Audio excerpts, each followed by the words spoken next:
And we are live with Spot Dodge, a live Nintendo podcast where every single week we react to the latest Nintendo news and talk about the games we are playing. This week's going to be a fun show because we're going to give our predictions for the Game Awards that is happening in 2 days. I'm pretty excited. I like announcements. I like developers getting their moment to shine. I think it's really cool.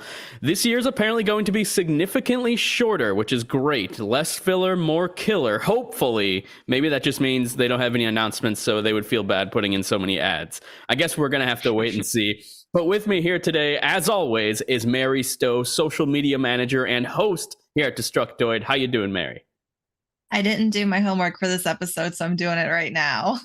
Then you're going last, definitely.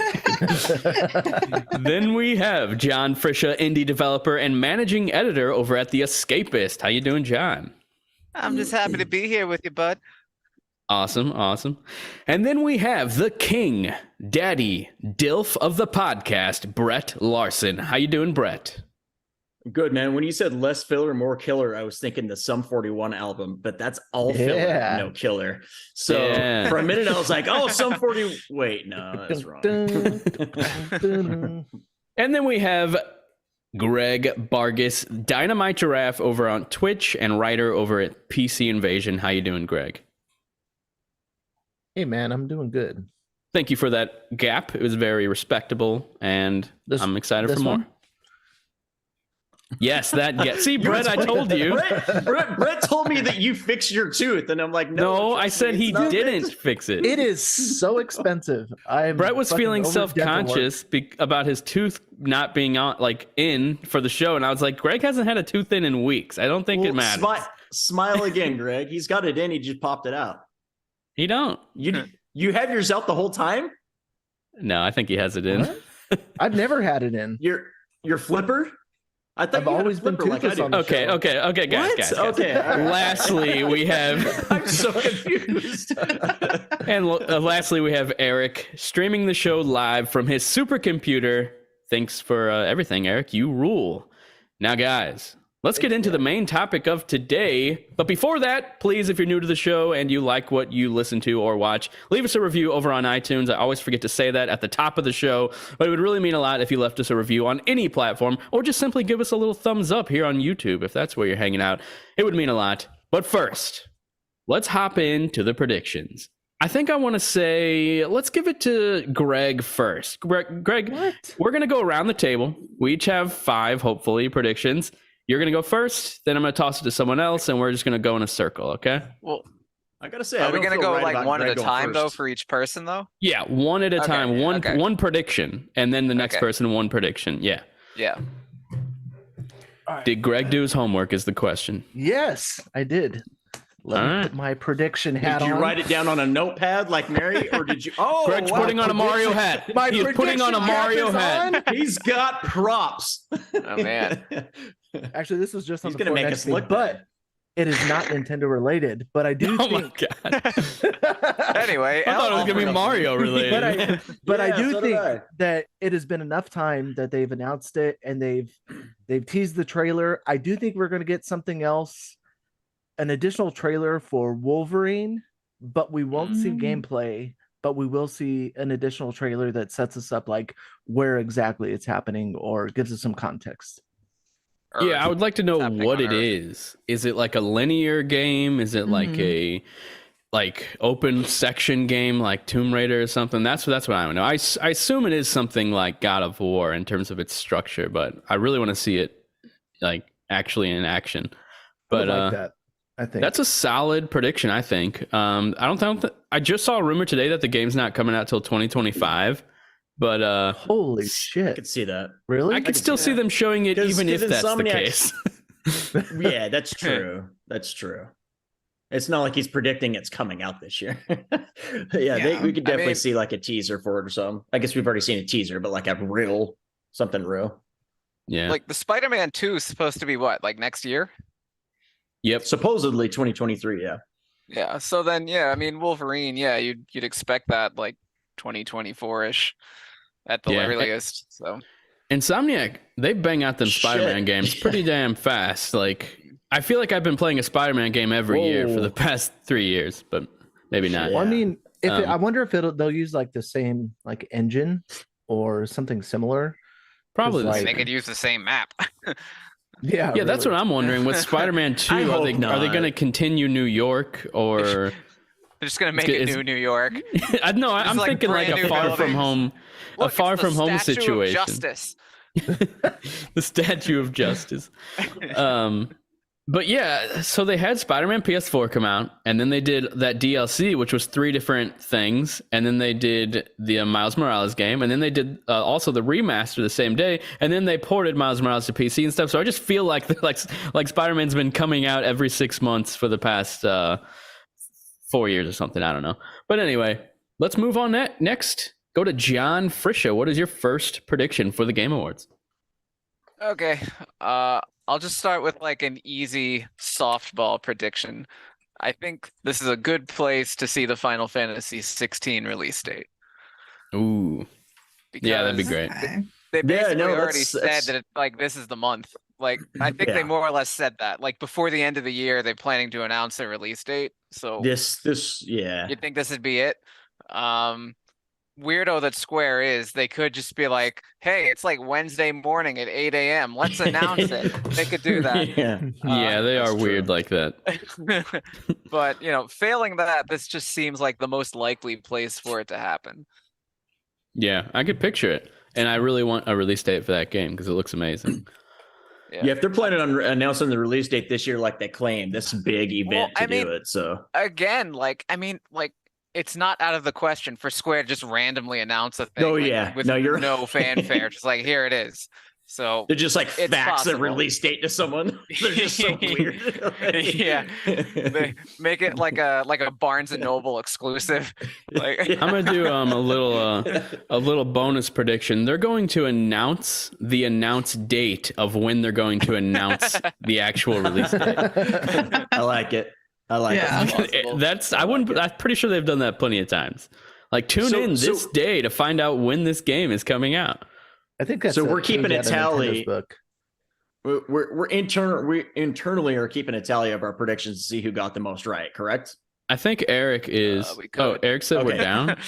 Okay. He said it was No, temporary. It's back up though. Yeah, it's Okay. a little blip. We're good. Oh, okay. Was the audio saved? No, or- no, it was only on Twitch. Oh, okay, YouTube good. was fine. Thank God. Okay. So the All right, reason I um, asked that is bonus points, John, if you can predict the correct month for the release date. I don't know. I forget when they even said it's coming. Like, did they say spring? I thought it was winter 2023? 2023. Well, that's Final Winter, Fantasy that'd be- 7 Rebirth. Yeah. That. Oh, that's right. That's next Does winter. anyone else hear like 2023, 2024, 2025 and just think like that's fucking really far away, but it's really yeah, not. right. Yeah, it's Yeah. not. We're about to thinking be about in that today. 2023, which is Million years It insane. away. feels so old. It's crazy. Like, yeah, like weren't you just sort of like expecting the world to be over by now? Like, Yeah, exactly. Yeah. Yeah, I was banking on it. As soon as all them people started dying from that virus, I was certain we were going to be down in about 3 years after that. But here we are, Shit. still I was, kicking. I was expecting Y2K to wipe us out in 1999. I mean, I've been waiting for this. I know you were like 30 at the time. Yeah, 32. God is just edging us. That's what's happening. All right, let's move on to the next person, which is Brett Larson. What's your first prediction? All right, this is going to be a bold one. God of War Ragnarok remake, No, winter you 2024. come on. Now I expected God of War 2018 remake for sure, but not Ragnarok. Dude, I hope they stop doing that shit. All right, that was just a joke. I'm trying to decide which one to do first because this one is like my pie in the sky, which seems like it could be. This could happen. So we finally get a real look at Playdead's like next untitled game. that Yes. Nobody knows what it is, but we've seen like screenshots and like 3-second snippets of it, like weird like GIFs of it, which is so odd that no one's seen anything about this game, but like seen a tiny bit of it. We find out what the title is. We see actual real gameplay and the release date. And I'm going to say, just for shits and giggles, summer 2023. Damn, it's kind of far. I was hoping a little sooner, like March, like surprise us with something coming out kind of soon. Well, there's so much coming out in the first few months. I mean, if they were smart, they wouldn't release it right now. Yeah, the first few months of next year is pretty crazy compared to how it used to be like 10 years ago when no one really released anything. To like Dude, February is the new November. It's weird. Yeah. And November is still the true. same November because it was insane this year. Yeah. Mhm. Yep. Yeah. But yeah, I would love to see that game. I still really want to get around to playing Somerville. I'm currently playing all these brand new games. There's just so many. But Mary, what is your first prediction that you just came up with? No, this has been like a Game Awards prediction like every year since 2018. And Let me guess it, all right? Guess Metroid it. Prime Trilogy. Or Metroid Prime Remake? No? Okay. Dragon Age Dreadwolf. Oh, They yes. I did would that love it. very first teaser back in 2018. We haven't Goddamn. seen very much of it since, and they just did on Dragon Age Day, like basically like another 1 minute. Hey guys, this is who the Dreadwolf is. This is who Solus is. I'm like, yeah, we know who he is. I know, it was like, so this is random. not new. It's narrated by Varric. I know that that's the new part. voice. Like, I'm like, this isn't new. So I'm like, okay, are you just kind of like, don't forget, like, this is a little refresher before we give you like something solid, because we haven't seen gameplay. We still don't know the story aside from, Solus Dreadwolf, blah, blah, blah. But we've seen behind the scenes, like dev diaries kind of stuff of them like working on the game, but we haven't seen like a full actual trailer. And I'm like, it has been 4 years since you announced this. I need something. It's finally been like the full length of how long it takes to make a AAA game, I would say. So it's got to be getting somewhat close to the end. Hopefully, there were rumors that they like restarted development halfway through because it was a service game, and then they were like, "Oh wait, Star Wars sold really well. Let's do normal games again." So hopefully that didn't affect the development that much. Yeah, I don't think it's going to be released in 2023. I think if they give us a full trailer, it's going to have a 2024 release date. If we, by some miracle, get 2023, I might cry. I'll be so happy because that means I would get Zelda and Dragon Age in the same year. Yeah, that would be insane. God, there are so many big, awesome games coming. It's awesome. It's just really awesome. That's all I have to say. Crazy. Now I'm going to about Dreadwolf though. The fact that Varric says we need to stop him, that kind of implies that Varric is playable again. So that would be a new Varric nugget of information. Yeah, it's gotta be. Yeah. Which would be cool. He's kind of become a very like integrated part of the game. So, and I like him a lot as a character. Right? He's not in Origins. Oh, he wasn't? Okay. My bad. He was introduced in 2. Okay. Yeah. He's a fabulous character. You played 2 first, so it feels like he's been in all of them to you. Well, no, I played Inquisition first, and then I played the first one. Right. Yeah. And then I played 2. But yeah, my first prediction, I guess I'll start with going big. This one's sort of an experience, so I need you guys to follow me on this journey. And I'm gonna try not to mess it up. Here we go. Everything goes quiet. The screen goes black. Subtle, somewhat haunting music comes in. You see an old, decayed pirate ship fade into view. Then, a familiar woman's voice speaks over the footage as it shows more decrepit ships. Do you really think it's a good idea to go charging into the night in a place like that? You need a plan. You need a partner. Screen goes black. Or better yet, you could just pack it up and get out of this while you still can. Camera fades in. You see a woman in her early 20s with blonde hair, and she says, "You really think I can just walk away from this? I am a Drake, after all." Oh. Dun, dun, dun, dun, dun, dun, dun, dun. Uncharted 5 revealed to be coming sometime in the future. We get a little tease, just like we did for the 4th game, where it just shows us like a tiny little cutscene and some voiceover. And it's not being developed by Naughty Dog. It's being developed by a brand new Sony studio created in Los Angeles. Tell me why that just gave me chills. I'm such an idiot. I wanted it to. I wanted it to give you chills. I was so expecting like an Xbox or a Nintendo game. I'm trying to think of like what it would be. And so then when you said Drake, I was like, what? Yeah, I was waiting for the cut in of coming to Xbox Game Pass. Day one. I fumbled it a little bit. I stuttered a little bit, but I feel like I did okay. I tried to give you the picture. I think you should have done the sexy voice. The screen goes black, subtle, haunting Ooh, I'm music getting chills plays. now. It's more like a Duke Nukem inflection. That's what it sounds like, yeah. Yeah, baby. It reminds me of when he was like asked at like a convention to like read Twilight in the Duke Nukem voice. That's what it really reminded me of. Oh yeah, that's right. Brilliant. That's funny. Right. That's funny as hell. All right, let's swing it on back to Greg Vargas. What's next, Greg? Another prediction? Well, Mary, I don't think you'll have to anticipate any big games taking over your 2023 because I think they will announce a delay for Tears of the Kingdom. Oh, What? Wow. Don't put that out there in the universe. Yeah, why are you putting that out? Launching with the Nintendo Stop Switch bringing it 2. back. Oh. And we are now a 4-person podcast. Gosh. Yeah, that's something says to me that a delay is going to happen, and I don't think it's going to be because of development. I think with all the like hardware rumors circulating, I just feel like it's has the potential, just given the current environment of hardware development. Like, for example, Apple, who knows what Apple's doing right now?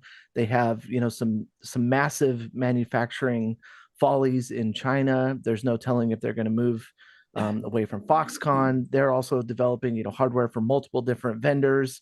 So I just feel like if that's really the case where they were anticipating launching Tears of the Kingdom with some sort of hardware, I feel like that the universe is speaking to me and saying that it could potentially cause a delay for Tears of the Kingdom as a release.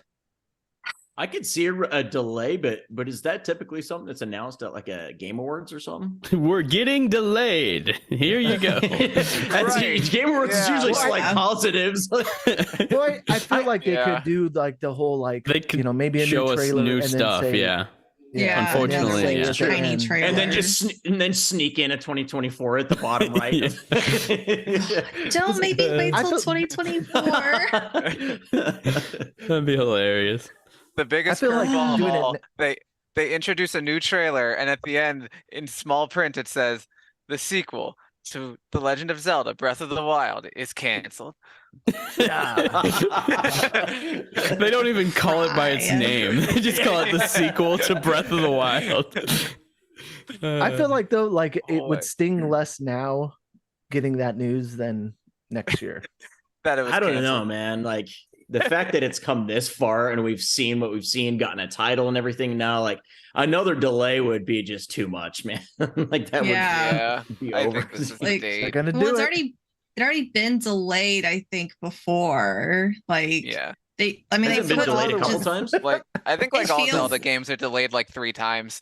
yeah, true. at least a couple times. Well, and they put off just giving us the stupid name of it for so long. It was the sequel to Breath of the Wild. It's a Breath of the Wild. spoiler, Mary. It's a spoiler. Yeah, somehow. Somehow, I don't know how Tears of the Kingdom. I don't even know if Tears of the Kingdom was its original name. What if that was like the Plan B name? Yeah, that's a good point. Yeah. They're Yeah. delaying it to change the name once again. Yeah, to the real I'm name. still surprised that this game, if it does launch when it's supposed to, which I can't imagine it won't, is launching before the next console from Switch, whether that's a Switch Pro even. Like that's I was almost sure it was going to launch hand in hand with whatever they do next. But That's what I still think. I still think it's going to happen, guys. Even if the console comes out spring next year with Zelda, I think there's another console coming out. But I But don't Mary, know. would I'm that an idiot. absolutely crush you? Yeah. Yeah. Having to wait longer for another Zelda game Yeah. when I've waited so long. All the games Yeah. I want to come out, I'm just waiting. So like- long. Dragon Age, Zelda. that reminds me. Mass Effect. That reminds me. Yep. This is slightly off topic, but it's not. The Last of Us 2. Me and this before Brett fucking swore off all things The Last of Us because the game came out and he hated it. But before that, we were both like super excited, anticipating it. And it was April Fool's that morning, and I wrote Brett and I was like, dude, The Last of Us 2 got delayed by 3 months. He's like, oh, that fucking sucks. And I'm like, got you. And then like 2 weeks later, it really did get delayed for like another 2 months. I was like, you motherfuckers. See, all you gotta do is speak it into existence. That's all you gotta do. Exactly. I'm putting it out there. And you didn't believe me, remember? I sent it to you after. Yeah, I was like, but yeah, I already did that joke to you. You can't get me back with it. He's like, no, go online. It really did. All right. Next up is John. What's your next prediction? Let's go for Hail Mary this time. Okay. Nintendo will announce a new Mario game of some kind at the show in order to have something to come out in the window of when the new movie comes out. Nice. What's it called? Man. Mario Speedwagon? Odyssey 2, motherfuckers. Mario Odyssey 2. John, you were cutting out for me. What was it? I said Mario movie the game. Oh yeah. It'll be like Street Fighter the movie the game. It'll be like the Super Mario Brothers movie the game. But for no, iPhone. What if it was for iPhone? What if it was a game and it looked like the movie though? Like, but the graphics were just slightly less, of course, because it's on Switch. But that'd be dope. Like if it was in that like different art style. It's interesting you bring that up. This is a kind of a side topic I've had in my head, so I'm just gonna take this as my license to just like wax off. Not nostalgic, so I don't know where that sentence was going. Anyway, I'm gonna talk. So. I've been thinking about this. Topic, John. Okay, sorry. I can't imagine Nintendo ever making a video game based on a movie, even if it's their movie, because I think Nintendo comes from like such a lofty and egotistical position of like, we create like these custom crafted pieces of art that exist on their own and stand on their own. They're not beholden to anything. They're not beholden to a movie. I can't imagine them ever making a video game that's based on a movie.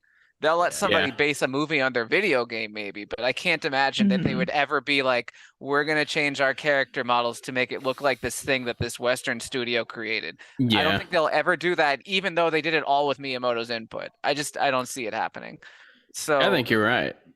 Because this is a company that puts out a first-party game in 2017 and doesn't lower the price after 5 years. They're just like, nope, $60. That's what we think it's worth. It doesn't degrade in value ever. So here you go. And you got to kind of respect that, in my opinion. Yeah. And then everyone says, "Oh, Nintendo," and gives it no big deal. But the Callisto Protocol is only 10 hours. That can't be worth $60 or $70 or whatever. Be doing something right though, because like their stock never changes plus or minus like 30 cents or some shit like that. Like it's always at like $10 and like never goes up or down. Maybe small increases, but even right now when you're seeing like a lot of other tech stocks take a nosedive, like they've stayed consistent. So I guess it does do something right for their investors and their price overall. Yeah. Next up we have Brett. What's your next prediction? Shit. What do we have next? Okay, so this one will probably be boring for the rest of you because I don't think any of you other guys are sports fans. But for a very long time, if you guys remember, alongside Madden every year came out NFL 2K. And then I can't remember the year, I think 2002, Madden bought out all rights to simulation style NFL games. And so NFL 2K stopped. So it ceased to exist. And 2 years ago, they announced that it was coming back, but it was under the assumption that it was an arcade game, not a simulation game, which is still weird to me because it's still going to be football. You know, it's not like it's going to be like NFL Blitz or something like that. But yeah, because then it would be good. Sorry, don't they own the rights to Blitz too? I can't remember. Sorry, Brett, I ruined it. What were you saying? No, you're good. You're good.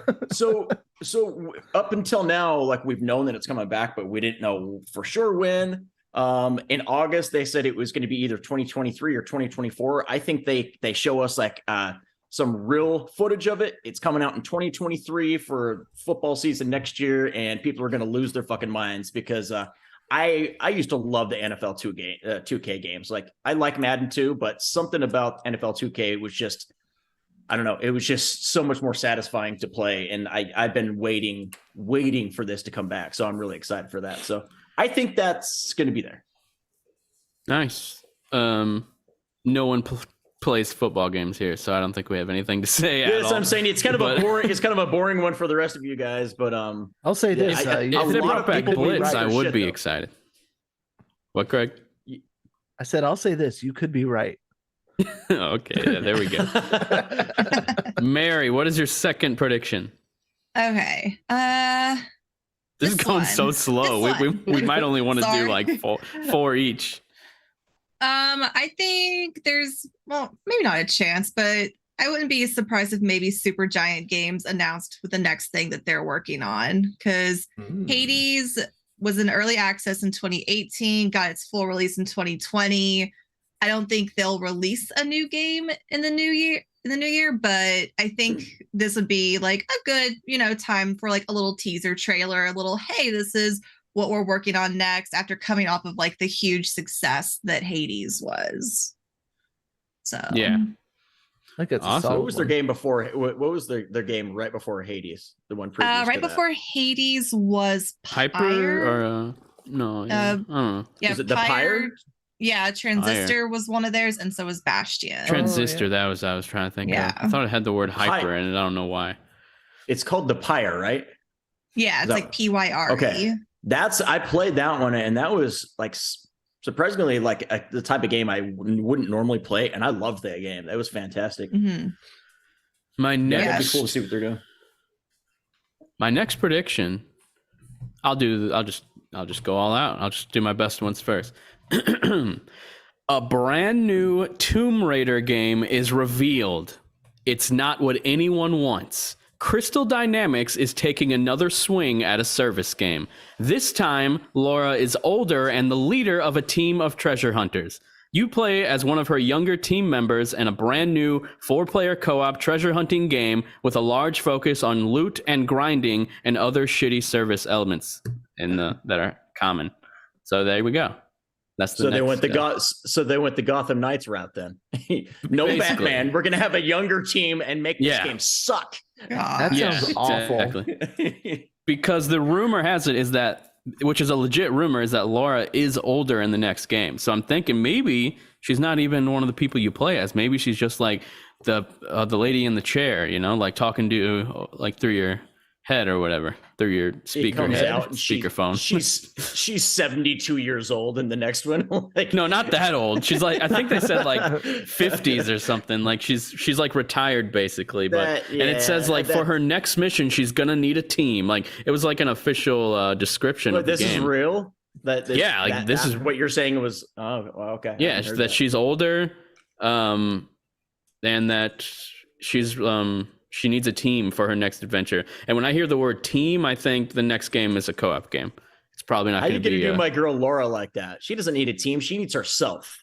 And that guy that she played in the previous trilogy that changed his look 3 times in all 3 games, whatever his name was, Jonah. That's right. They changed his race every game. It's so confusing. It was the same actor, same everything. Same guy, sucks. I like those games too. Like all of them. They were great. I just played all 3 of them. I played Rise and Shadow earlier this year. They're so damn good, dude. I love those games. Yeah. I wish they would just stick with that formula, but I don't think they sell great. Yep. Yeah. It's like a darker Uncharted. Man, as long as they stuck with something similar to even that formula, I guess it doesn't have to be Lara Croft. I don't know. The time might be right now because I feel like a lot of the visuals in the games were held back by hardware limitations, especially by console. I remember like the whole tress effects for her hair, like even just that, like the physics of her hair was like super taxing on like even high end, like really, really high end GPUs. And then even the last one really, really struggled on console and even on PC, I think to a certain degree. So I feel like, the time of of ray tracing and maybe hitting some higher resolutions, I think could really benefit the whole Tomb Raider franchise, especially the scope and scale that they kind of shrunk it down in the third one, but I feel like they could go even bigger, even though they had like explorable areas of this map, which I like. There's a lot of shit to look at. Dude, I really loved the whole trilogy. I platinumed the third one, Shadow. And I think that one was underrated. But next up, we have Greg Vargas. Take it away. I am going to say that we get change it up a little bit. We get a release date for Street Fighter 6. Solid. Nice and safe. Easy. Now we're speeding through these kind of quickly. With another sexy trailer like that last one they showed. Oh, no, that was Tekken. That was Tekken where it was like that beautiful look and there's like the lightning effects. John, you're muted, I think. Yeah, you are. He's gone. He's still gone. Oh, no. Rest in peace, John. Tick-tock. There we go. There you go. Okay. There he is. Okay, cool. Yeah. All I was saying, I was just agreeing with you that yes, that Tekken trailer looked amazing. Yeah, it was awesome. And also, they already announced like the next closed beta for Street Fighter, so like, yeah. I mean, I guess they could shoe in a release date someplace. Yeah. Now, John, since you're talking, go ahead and give us yours. I only talk once a year. Exactly. Okay. So do it while you're talking. Let's see.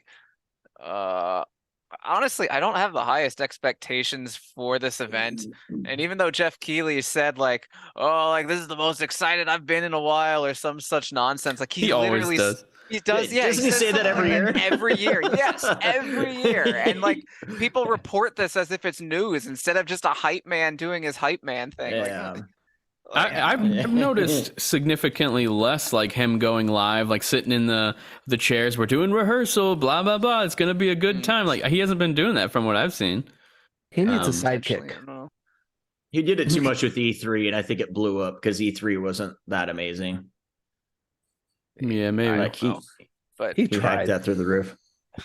The most exciting thing so far is the fact that they're claiming it'll be shorter.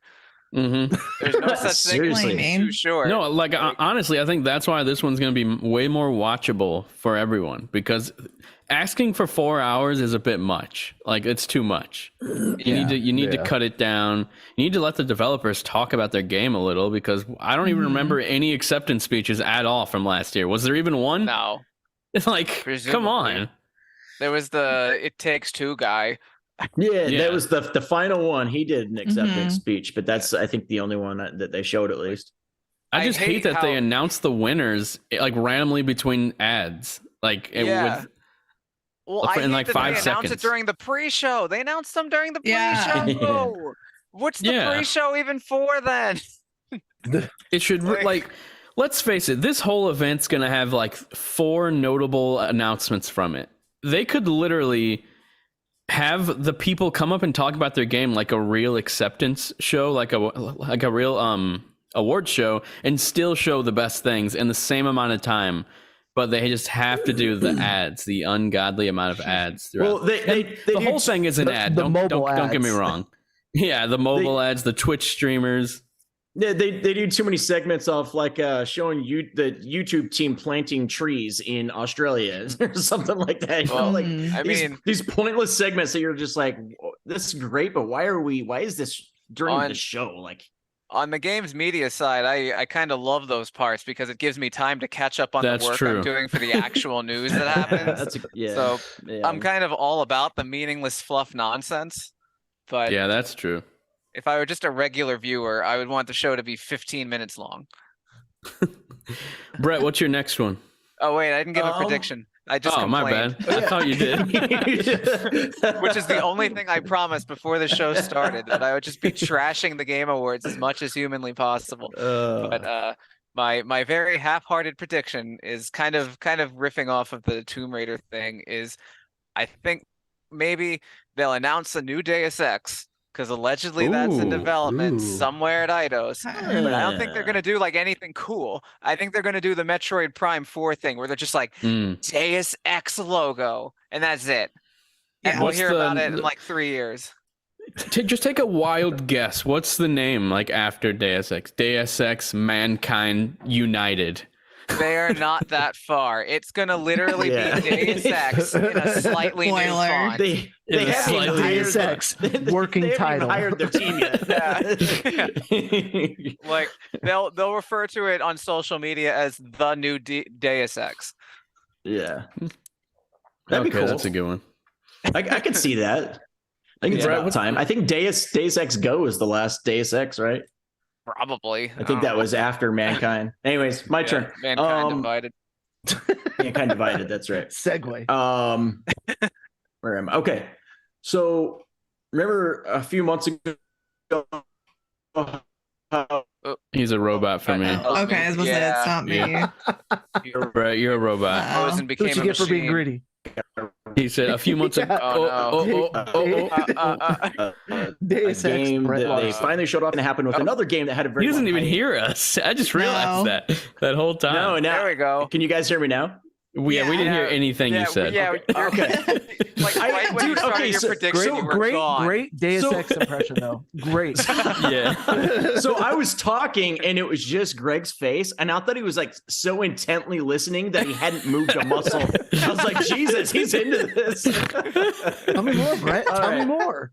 He was All right, so all right. serious. So for this one, remember over the summer, I think it was E3, we finally got to see Dead Island 2, which had a much long or like a very long hiatus. I think that's going to happen with another game that had a really long hiatus, and we're finally going to see like something substantial from Beyond Good and Evil 2. I don't think it comes out Oh, for a geez. long time still, but I think they show something again because it's been a while. I think that was announced E3 2017, if I'm right. And then I think they showed off like gameplay the next year, and then there's been nothing since. It's just completely radio silence on that. And Yeah, that game's never coming It's out. so weird because back in 2018, what they showed, it looked like playable and like it was almost ready. And then all of a sudden, it's just like they're just everyone's like afraid to even ask them about it. It's weird. So I don't know. I think the game. I can see that being kind of a long shot, but yeah, we'll see. I think That's it's another dead. game- That's another game I You think could so? benefit from modern hardware though, But- because the demo that I but- saw was behind closed doors and was the actual like gameplay, and they did Right. go from The one where like, you're flying in ground- the air. They went from ground. They went to this area where she was in like a temple, and it shut off a little bit of combat, and then it went from ground to outside the temple to sky, like all in one seamless play area. And so the only Yeah, way so, I I mean, think it that was- would be possible would be like all these like PS5, Xbox Series X with SSDs. Yeah. Yeah, and Brett just mentioned that he thinks it's dead. And the only reason I think that it's not dead is if any game in the entire existence of mankind that should have been dead, it was Dead Island 2. And all of a sudden, out of nowhere, that's back. So that is like completely given me faith that anything's possible now with Beyond Good and Evil 2. Yeah, I mean, do you remember whenever The Last Guardian disappeared for like 6 years and then Yeah, it finally yep. came back? Just out of nowhere, and everyone's like, what? That's still a thing? Yeah. But yeah, that's a pretty good one. Next up is me. Oh wait, no, Mary. That's Mary, yeah. Me. Skip What's yours? me. My bad. All right. We're going to go back once again to the Game Awards 2018. And where we get just a slow pan across the landscape. And then slowly the Elder Scrolls Metroid- 6 appears. I thought you were gonna say Metroid Prime 4. No, I can't remember if that was Game Awards or E3. Metroid Prime 4. I think it was Game I don't Awards. remember. But Elder Scrolls 6, we have seen a logo and nothing else. And again, I'm like, Yeah, all right, I can it's see been that. 4 years. I don't think it's even in development yet. No? Like I honestly No? don't think the game is in development yet because they've That's been what all I hands think on deck for about Beyond Good Starfield. and Evil 2.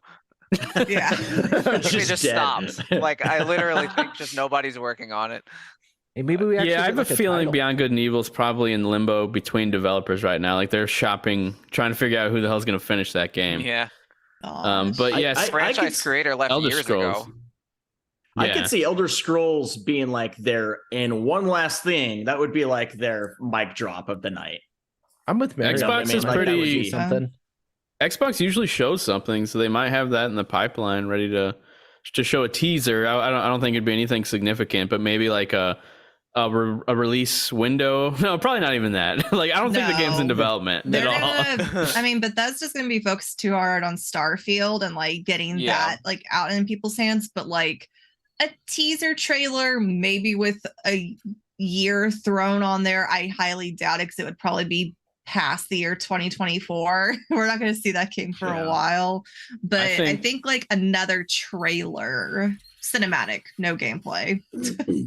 Yeah, maybe like one of the pretty Mass much Effect every trailer things. now, anyways. Yeah. Like how Mass Effect does their little teasers with like sound bites and stuff, and it's up to the fans to figure out all the little clues. Yeah. I think you're crazy, but it would be cool to see that. Is it that crazy? So How long crazy. ago was it announced?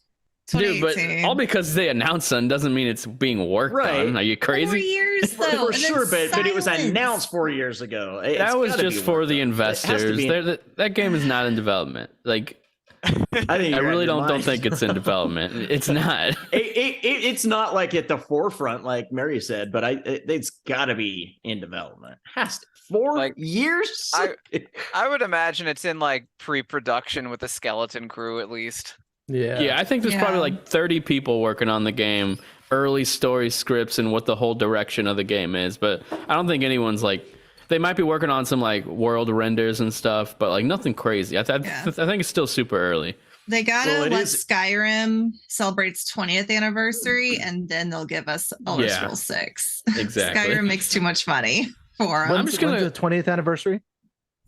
It just celebrated 31. It's 10. Oh, really? Yeah.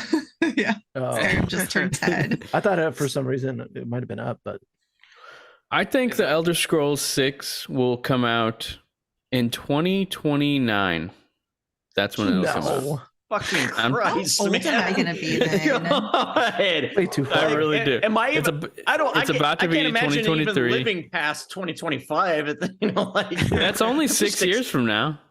I know I've got an expiration date. It can't be that far off. Like I'm not even play that game. If it's in early development and this is a game that they're trying to make groundbreaking, I can picture a 6-year development cycle easily.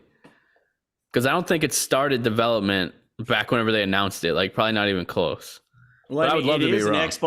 It is an Xbox first-party studio game now, which means that they never release their games. So you're probably right. It will never see that. Excuse me. Did you forget about Halo Infinite? I think you Halo forgot about Infinite's it. winter update. Oh, an update. But I still think at least like looking at, I know it's not like a fair comparison, but like even the turnaround time, I feel like for Elden Ring, like from like what they teased to actual release, I feel like that's about the same as what we're going to get with the Elder Scrolls. I don't think it's that far off. I don't think 2029. You're crazy. It could. You're crazy. It's I say 2029. 2026. Early 2029. You're crazy. Tell you what, in 7 years we'll come back to this episode. We'll see if you were right or not. Yeah. Well, I'll be dead by then. Think about it. The main Bethesda team worked on Fallout 4 from Skyrim to Fallout 4. How big was that gap? That's a pretty big gap. Like 5 years. Now they're working on Starfield, which is going to be another 5-6 years.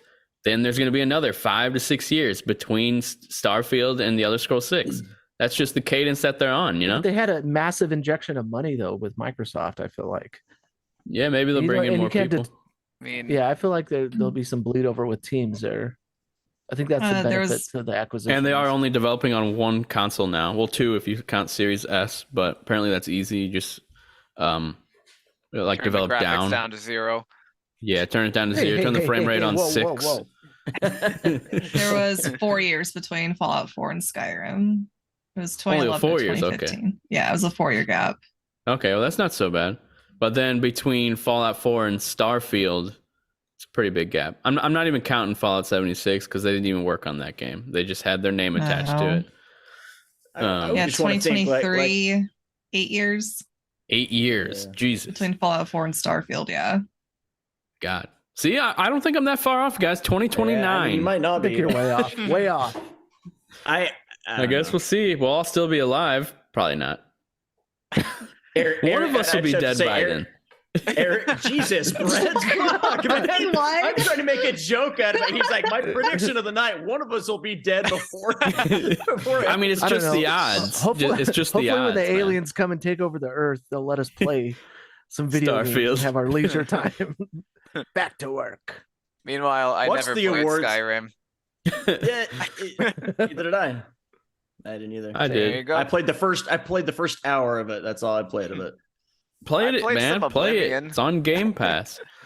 I played Oblivion and was annoyed that like enemies level up with you, so it felt like what's the point of trying to get So they- stronger? So they did the Ubisoft thing back then. Their Yeah, enemies I would level up with guess. you. I've That's been all wanting to play Ubisoft open world games Skyrim now. again. Like play through it with What? in like a brand new build and stuff. But yeah.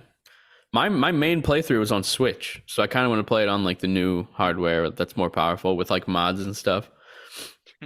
But yeah, Have they done a PS5 and Series X version of Skyrim? They haven't, Yeah. right? Yeah, I think They haven't. They released it Yeah. again. yeah, they Jesus, released it man. again. Not That everything. game is Yeah. Play it on your Tesla or some shit. I don't know. Yeah, Play it on anything. play it on your fridge, one of those smart fridges. You're playing Yeah. Skyrim. It actually is on a fridge. I think. I think a version of it is. It's available My on God. Alexa, isn't it? Like the speaker, you can play Skyrim. She just tells you. She's like, Yeah. "There's a dragon in the sky." She flying tells over you, yeah. I'm pretty sure that's a thing. I don't But know. yeah, next prediction next? is me. All right. The lights go dark.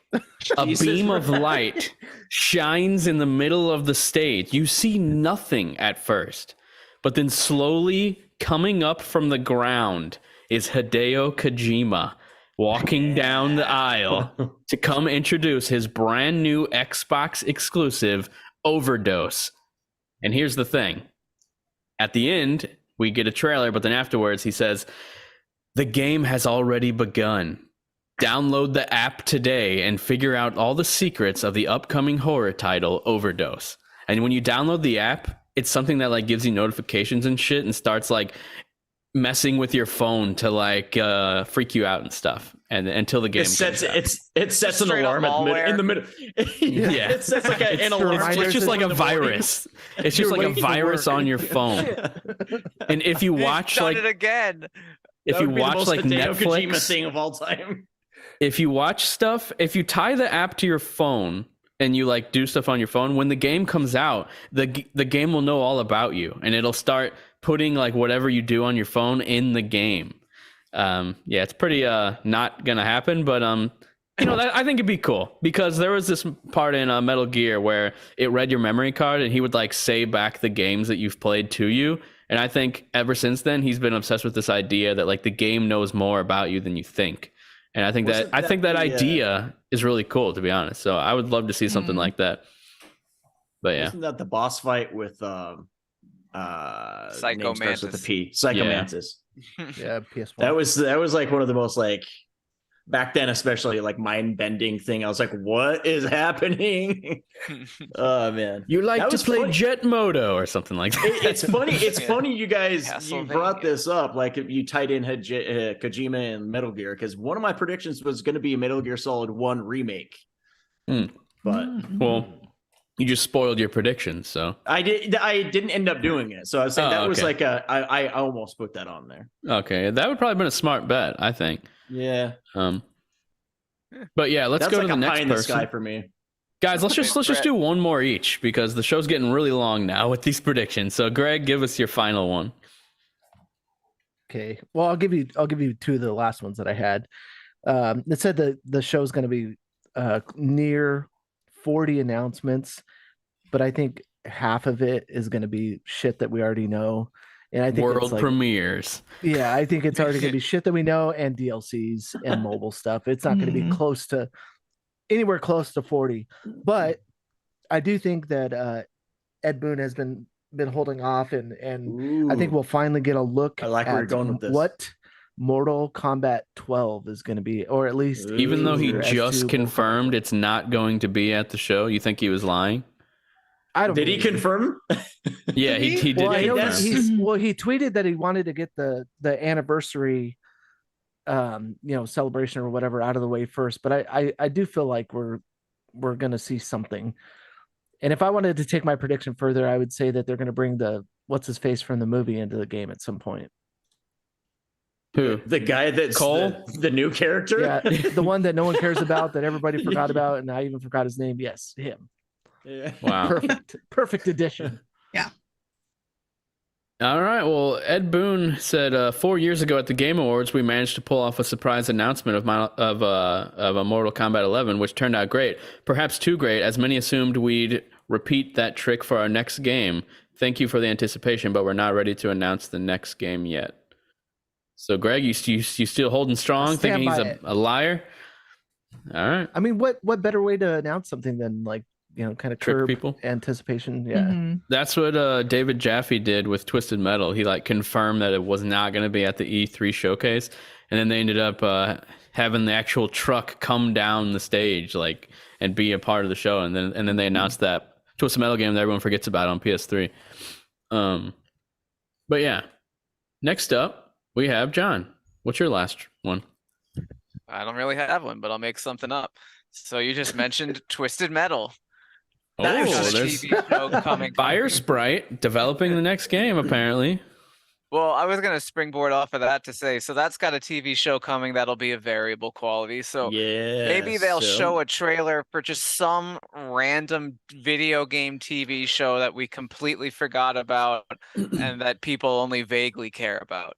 I don't even know which one. You can kind of just use your own imagination. Maybe Ratchet it'll and be Clank. a Splinter Cell show.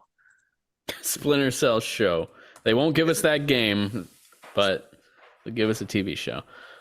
I think Netflix is doing Splinter Cell. Yeah. Oh, are they? Wow. Yeah. So there's God of War, Splinter it's Cell, animated. Horizon, It's animated. Twisted Metal. All of them are coming at some point. So yeah, There's I have so many not things. kept up with all of the. Twisted Metal is the most real though. Like that already has actors. It's already been filmed. Yeah. So yeah, I could As definitely Anthony see Mackie. a trailer Yeah. for that. Anthony Mackie and the guy from Modern Family too. And apparently, it's going to be kind of like a battle royale situation where they use the cars to take everyone out. That's what I heard, but I don't know, maybe not. Which I think would be cool. It'd be a cool idea if they're all like, there's already been a plot in many movies, but like they're all prisoners and then they're put in this situation where you can earn your freedom if you take part in this battle royale, and then they use their cars that are all like souped up and stuff. I think that could be cool, but I don't know if That would that's what it's going to suck be. so bad.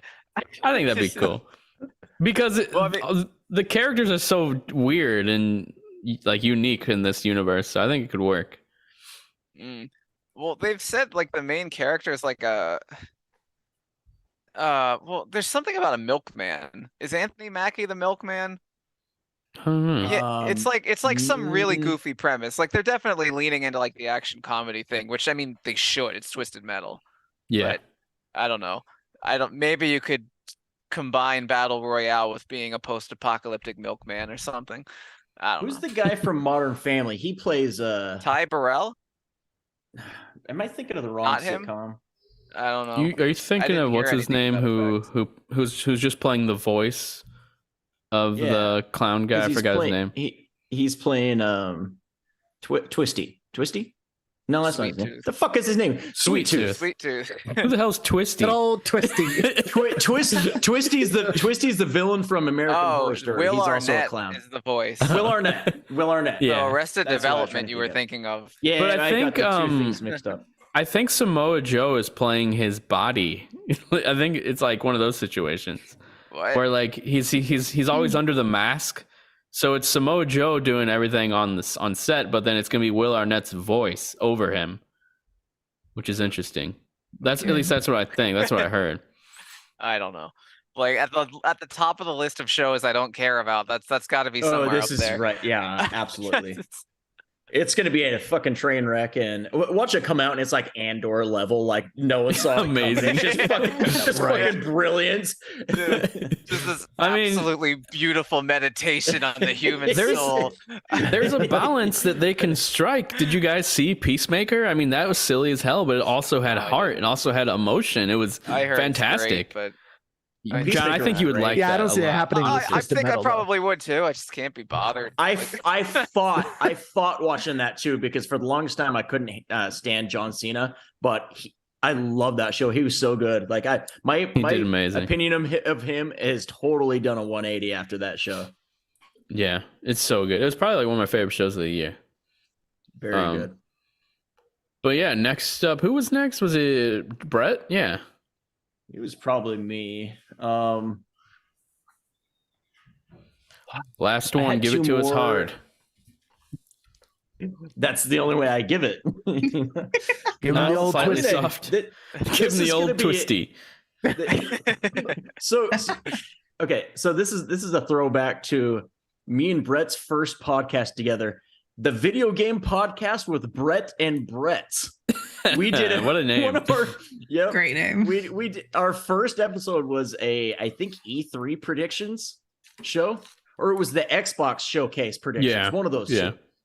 And we both had the same prediction, and it was something about we finally get to see like what Everwild is, because we'd seen like little bits of it, but like no one knew for sure what the game was, and it just kind of disappeared.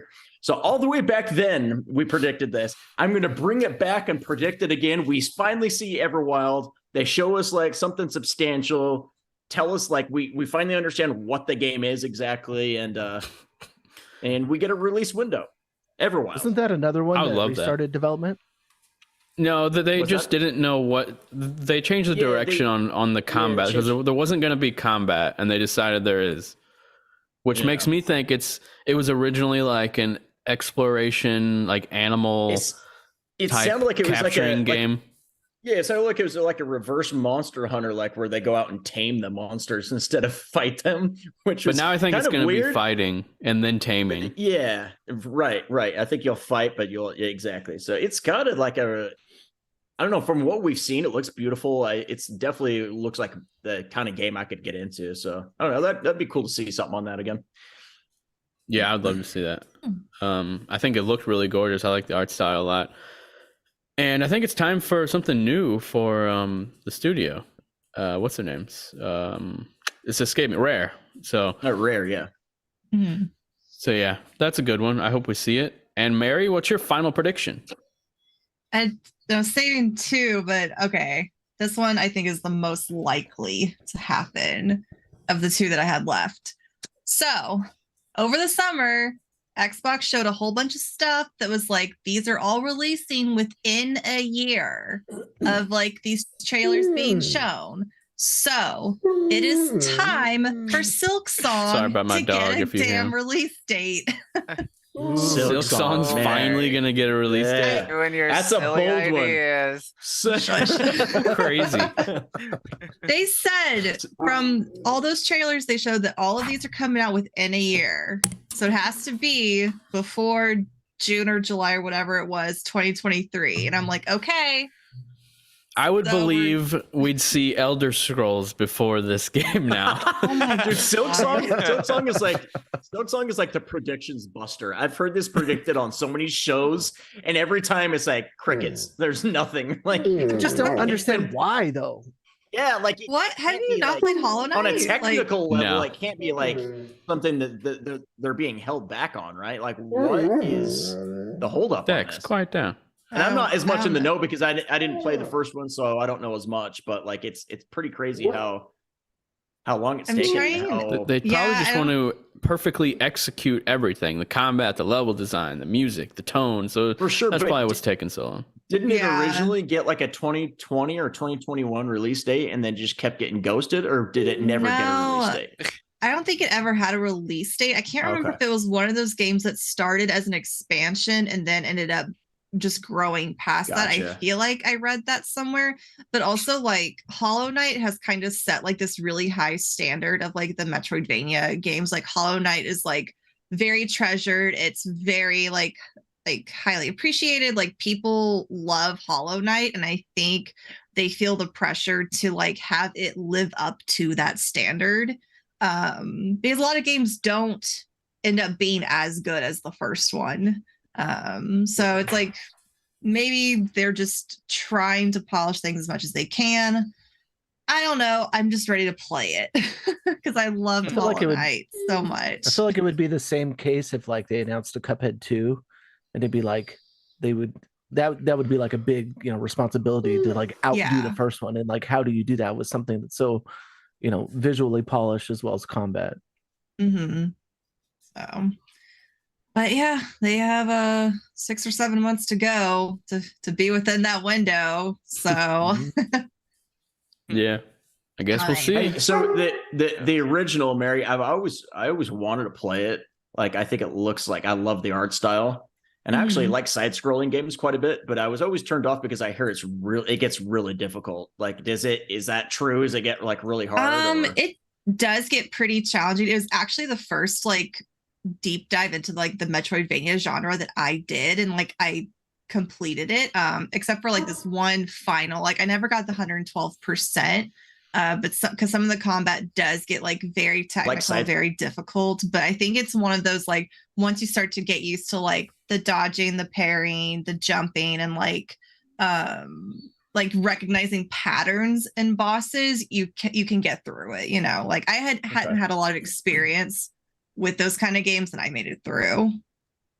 Yeah, that's kind of the same reason I never played Cuphead, because I know that's like you'll make you want to break your controller after like the second level. So I'm just like, I would rather just not get frustrated and play something that's not going to make me hate my life.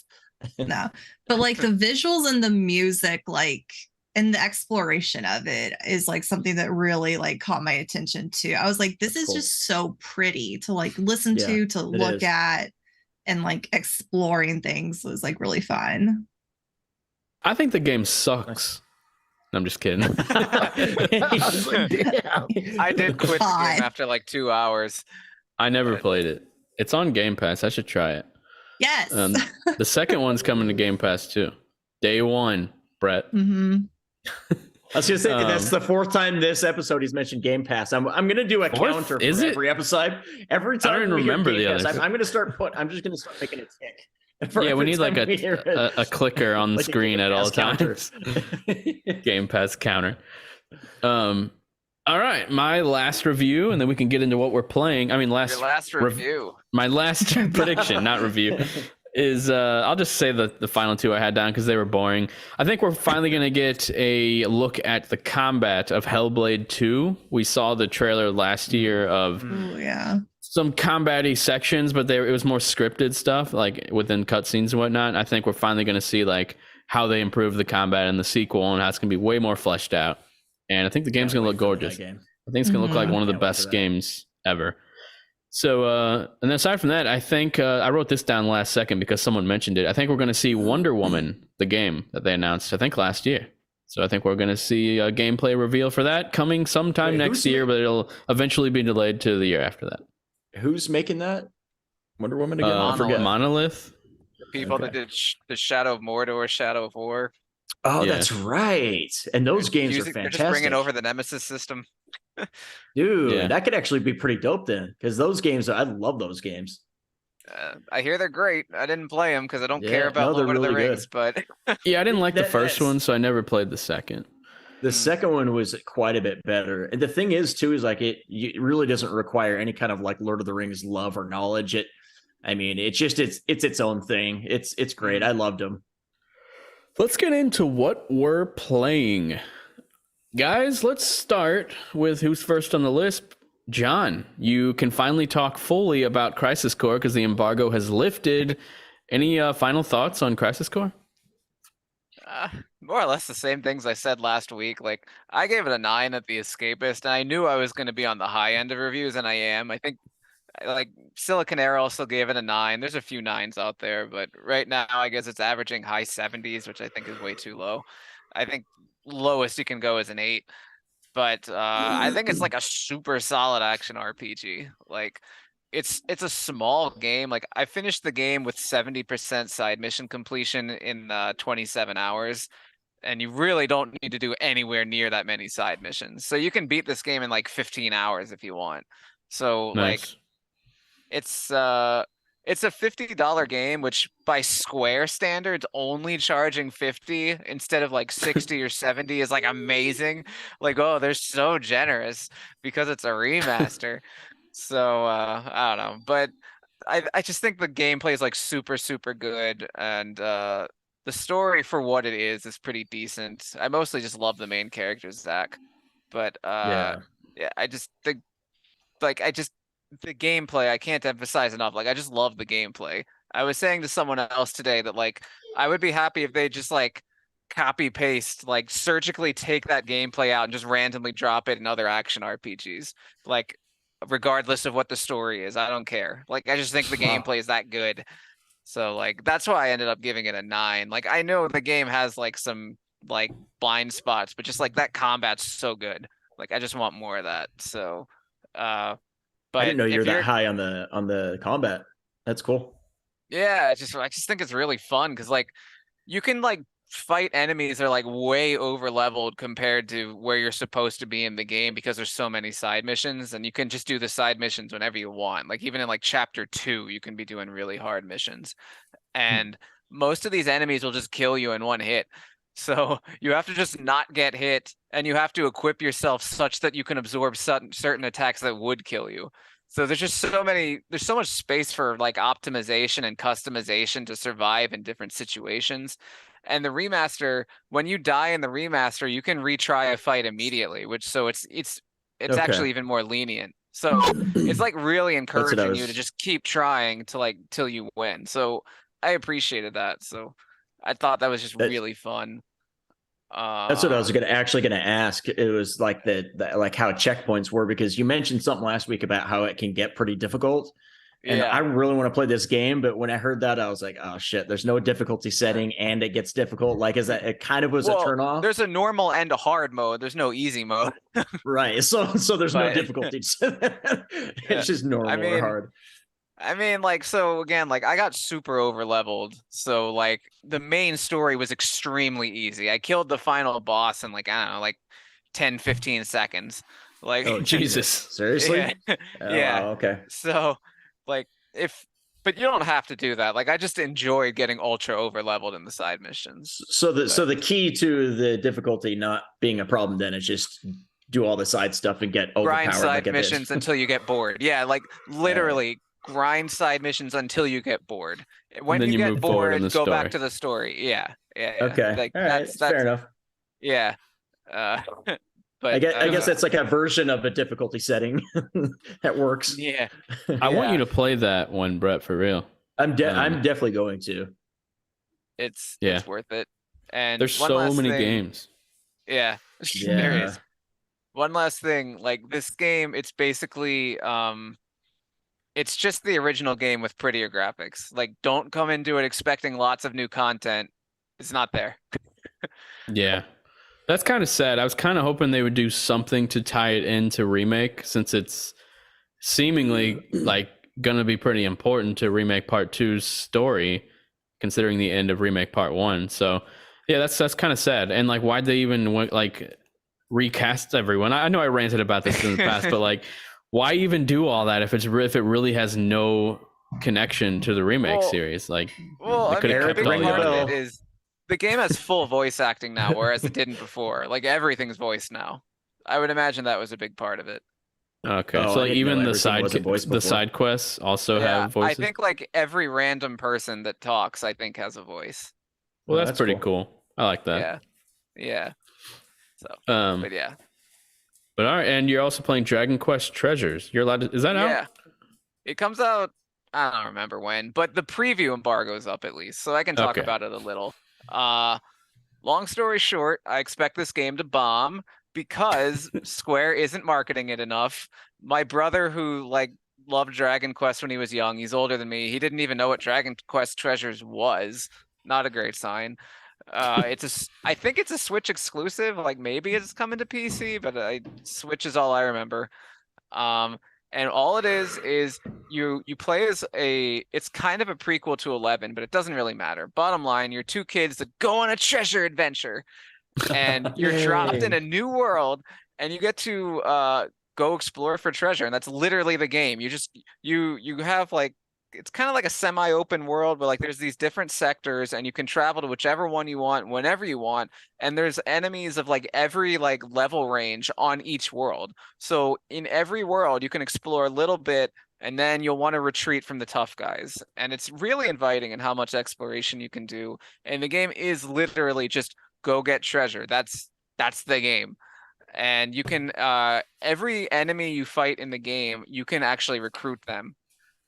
So it's got a little bit of a Pokemon gimmick where you can like build like parties of different monsters and stuff. And the exploration is really fun. I'm enjoying it a lot. The one significant downfall is if you're expecting it to actually be an action RPG, it's really not. The combat sucks. It's really bad, which is kind of unfortunate. Basically all the monsters, they're on autopilot. You can tell them to stay near you or to go wild, but that's it. So it's really just your monsters killing things, and you have kind of like this impotent slash attack, and you have this slingshot that you're supposed to use for things, but like it kind of feels like a waste of time. Fighting's really not very fun. So that's kind of a shame, but exploration is truly the crux of the game. That actually is fun. It feels so much to me that this game was literally made for Japanese school children and for like people like me. And for people like John. Yeah. Just those specific also types. a Japanese school child. So I think the game is going to bomb here because it has not received sufficient marketing, but I think it's going to play well among its intended audience of Japanese school children, and maybe that'll be enough to get it in the green. Nice. Yeah. Well, that's good. That's cool. Yeah. Hopefully it doesn't bomb, but I guess we'll see. Yeah, I do recommend it, to be clear. I am having fun with it. Good. Yeah. Next up, we have Greg. What are you up to lately? Oh, just hanging out, shooting the shit. I have been playing so I started the trial of Need for Speed Unbound on PC, and was like struggling with it a little bit because like I wasn't banking a lot of money.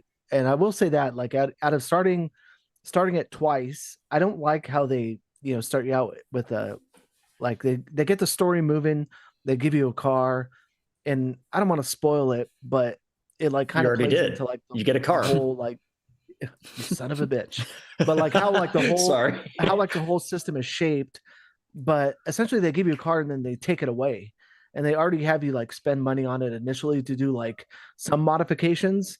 And like it seems like at first that the system's lacking, but you don't really start to get into like the upgrade system until you've run a couple races.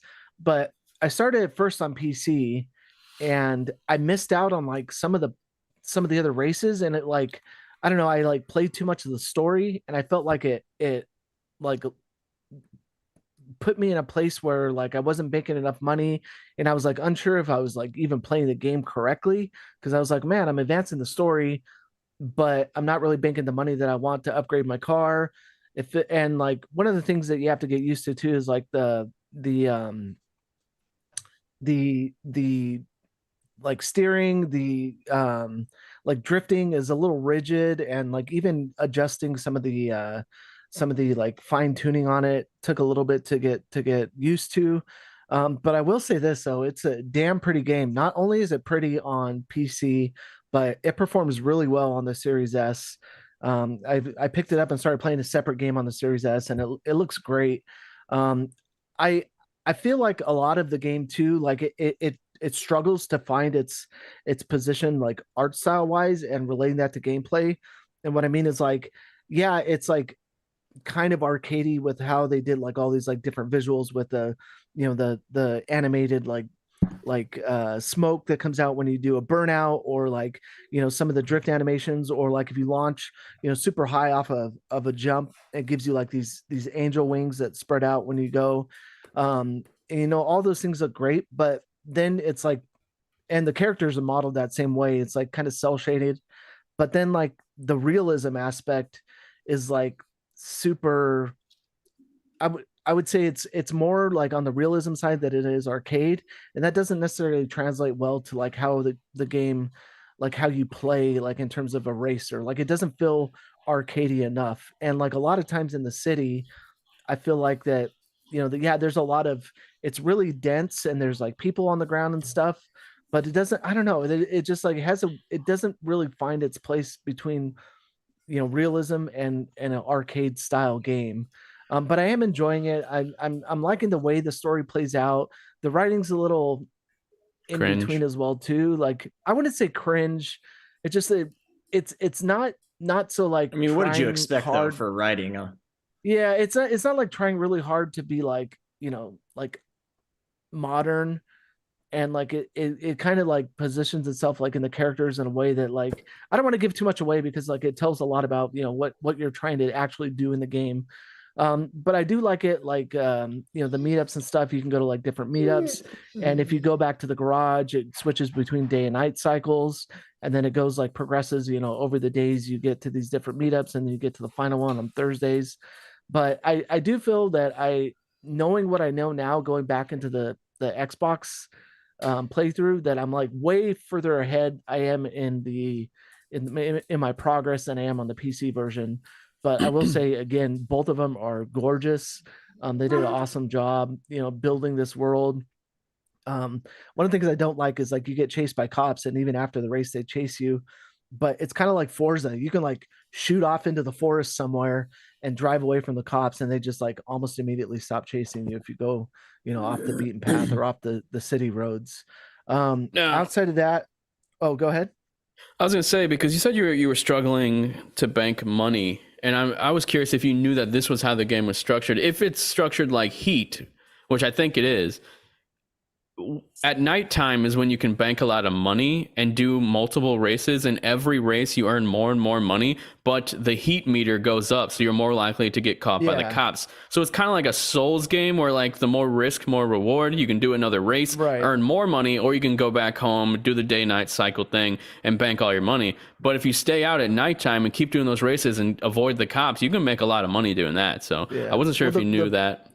Yeah, well, the problem I was having was that I didn't really understand that all that well, but like at the same time, like the races I was getting into, I don't know, I was like heavily rubber banded. Like I would always be in like 5th, 6th, 7th place, and like I was trying to get more money to upgrade my car, but I couldn't get more money because I was losing races. But then like these like easier races is like somewhere where I progressed the story further than actually like staying in the races and doing them.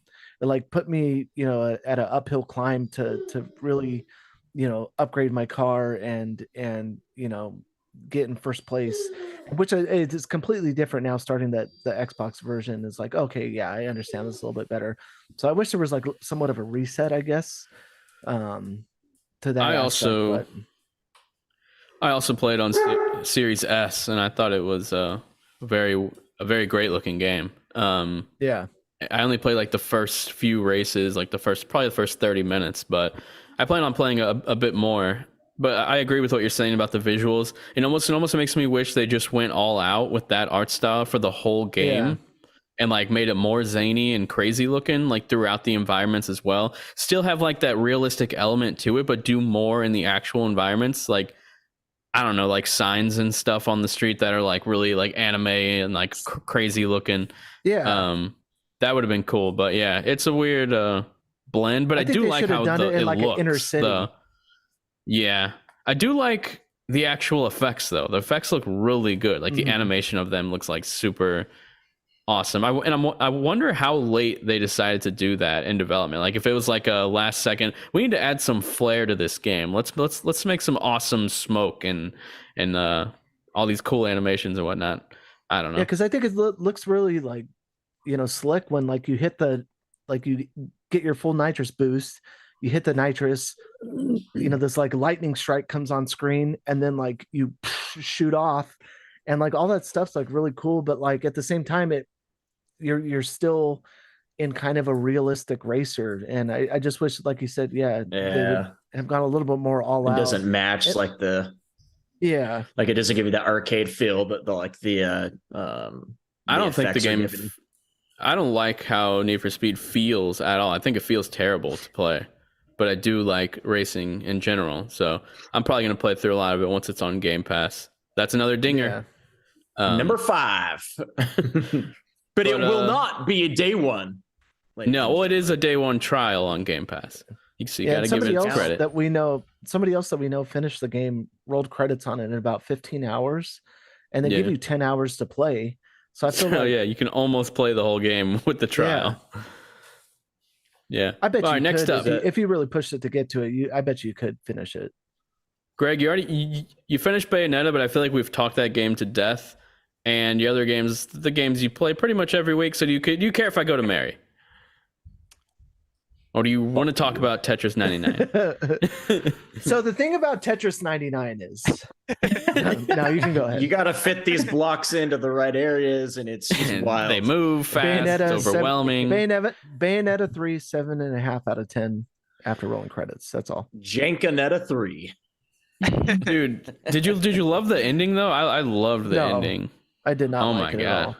What? I don't like being alone that much. There's no redeeming qualities for this game with Greg. Like he's just literally, he hated it, but he gave it a 7.5. If I would have done the official review for it, it would have been a 7.5 out of 10. That's not so bad, terrible. Considering that you don't have anything positive to say about it. Give it a 4. I mean, there were some sequences like a 6. Like towards the end where like there's that like singing portion of it, and that was like fucking dope. Like I love how they just kind of mix like this like opera with like this destruction going on and like all this cool shit happening. And I thought it's a celebration of the whole series. I thought it was amazing. Is it though? Is it? I loved it. And I wish I could spoil it, but I don't want to. But is it a series worth celebrating is the question. Yes, it definitely is. Like for sure. All right, next up we got Mary. Mary, what are you playing? Me. Still finishing up Mass Effect Andromeda. I've just got like a couple like companion ally quests that like I'm gonna wrap up and then enter that final sequence of the game. Axiom Verge, I'm still really enjoying, even though I completely like was lost for a bit because I misunderstood the lab coat mechanic. Like I thought you could only go through like a certain type like block material, not just the one block. So once I figured out what I was doing wrong, like I was off again and like I made a good amount of progress. I'm still really enjoying that.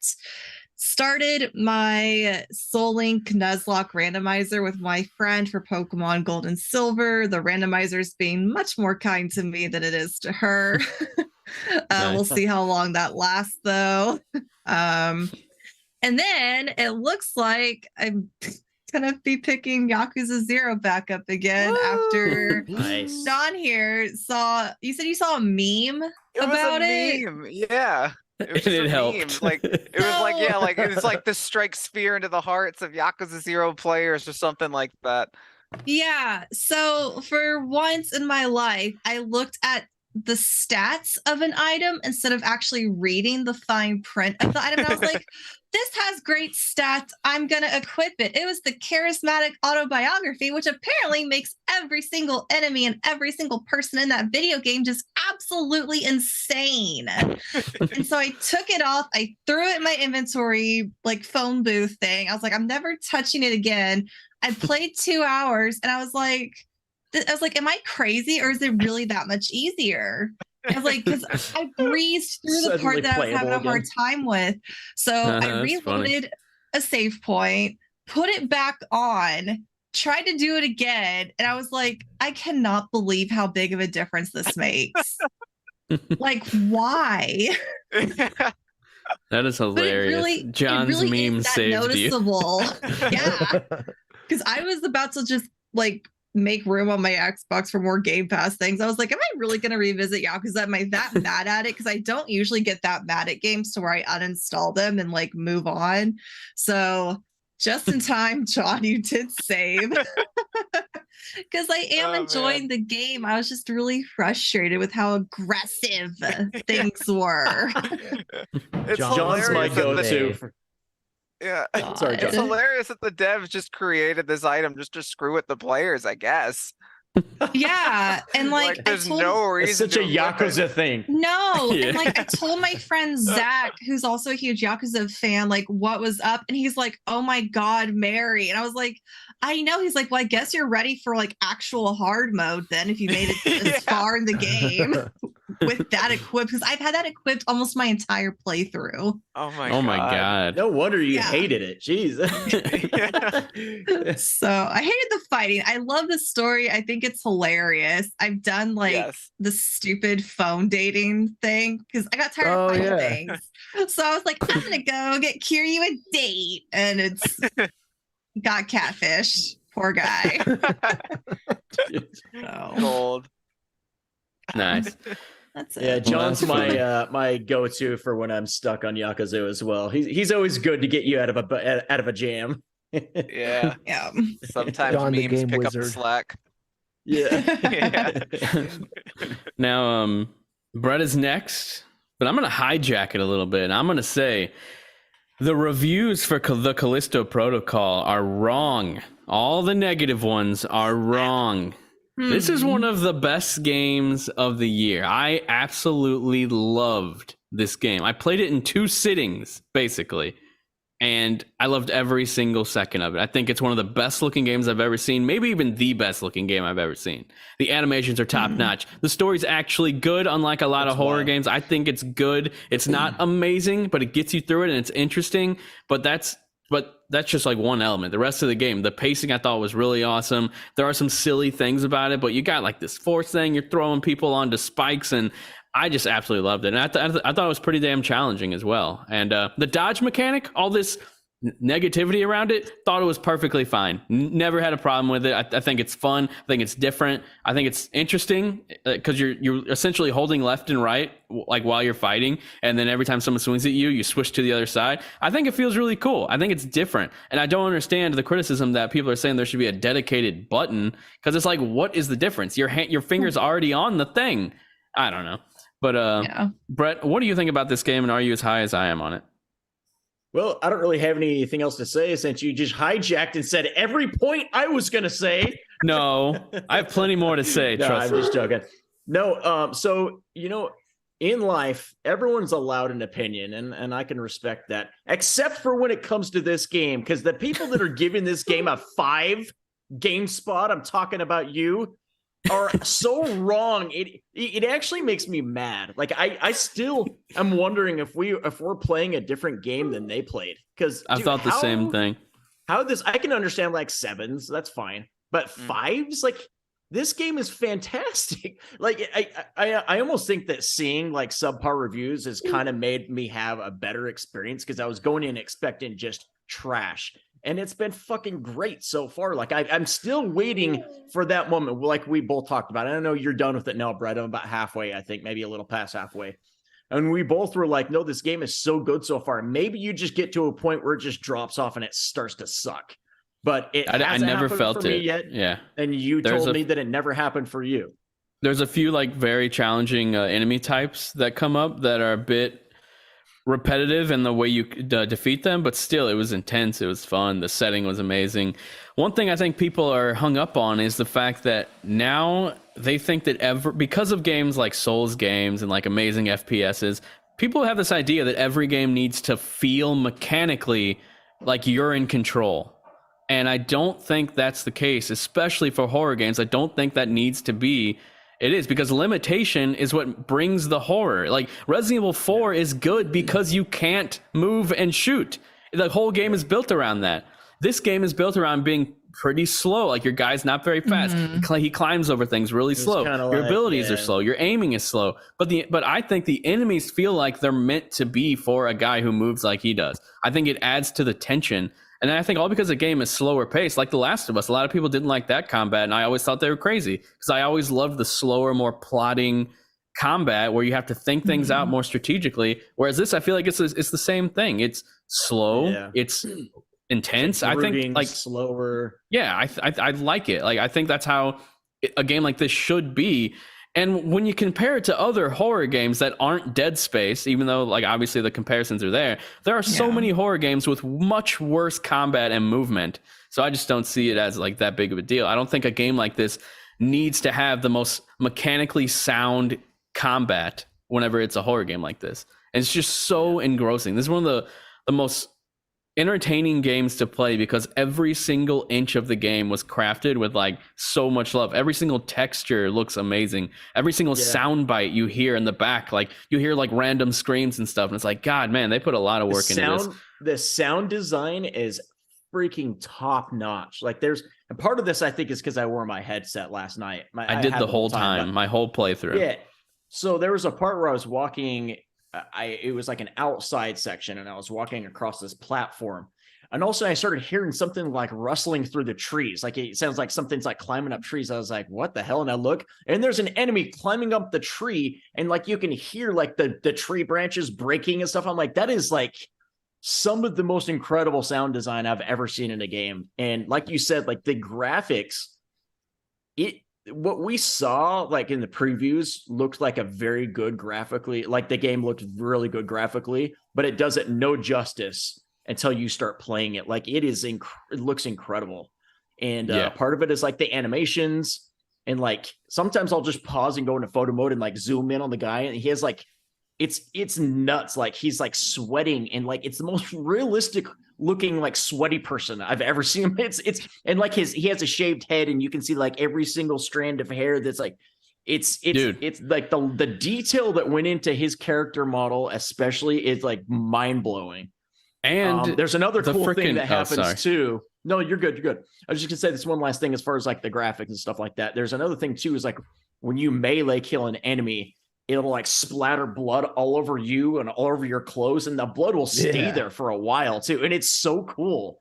Like all of a sudden you went from like having this kind of like somewhat like dirty but clean cut, maybe a little bit sweaty, and then he kills this enemy and there's just blood splattered all over him. And it's just like little details like that you don't see often. And it's, dude, I am you had me at sweaty. Absolutely loving this game.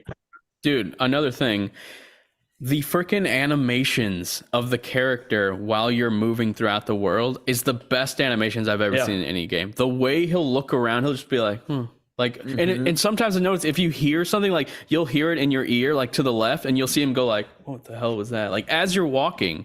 And I'm like, that's so cool, because like the game, these must be like scripted moments where they took the time to have the character react to something that you're hearing. And I just feel like, why are we complaining about somewhat clunky combat, a weird dodge system? I'll give it that. But when the game is offering so much more for engrossing you into this world, I'm just like, are you focusing on what's good, or just trying to find things that are bad about it? That's how I feel about it. Yeah. And one of the main criticisms I've seen on the TikToks and stuff is that it's a $70 game and it's a 10-hour game. And I'm just thinking, have you seen the game? This game looks incredible. I don't care if it was $100. What? You know what I say to that when I hear people complaining about it only being a 10-hour game for a $70 game? I say, who the fuck cares? Like, seriously. It's people who don't have much income. I get it for if they're like younger, they don't have a lot of income, but like I don't view a product based on its price. I view it based on the experience, and that's just it's not like it's a yeah, I'm very rich. I forgot to say. No, I'm just kidding. The Bretts hate poor people. Confirmed. It's not like it's a 3-hour game. I mean, in reality, if you're playing it, and it'll take me at least 10 to 15 hours. I'm guessing it took me mark. It took me probably, it says 15 in my clock, but I'm pretty sure it's probably 14 because you pause it, you walk away. So it took me about 14 hours, and I was like, I wonder how long it's taken other people. I went to a full playthrough on YouTube, and I could not believe someone beat this game in 5 hours. I was like, what? Damn. How is that possible? Like, I feel like this was one of the few games that I didn't get lost in ever. I always found exactly where to go, and I was never like scratching my head trying to figure out, like, did these people just sprint through it as fast as they could? Like, I guess I'm weird, and I like take I take my time, especially in games like this. I walked pretty much the whole time and just looked at the environments, looked at all the different details. But I couldn't imagine beating this game in 5 hours. That would be insane. But yeah, I absolutely loved it. I'm really liking it.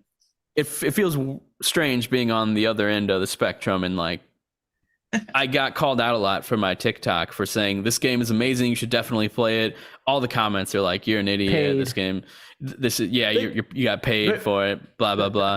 And it's like, no, I just genuinely think this game is fucking awesome. Like, it's really awesome. I'm telling you. I just think we're so spoiled now, like as gamers, and like this shows my age, obviously, but growing up in the 90s, there were 4-hour games that were $90. Like it wasn't a big deal.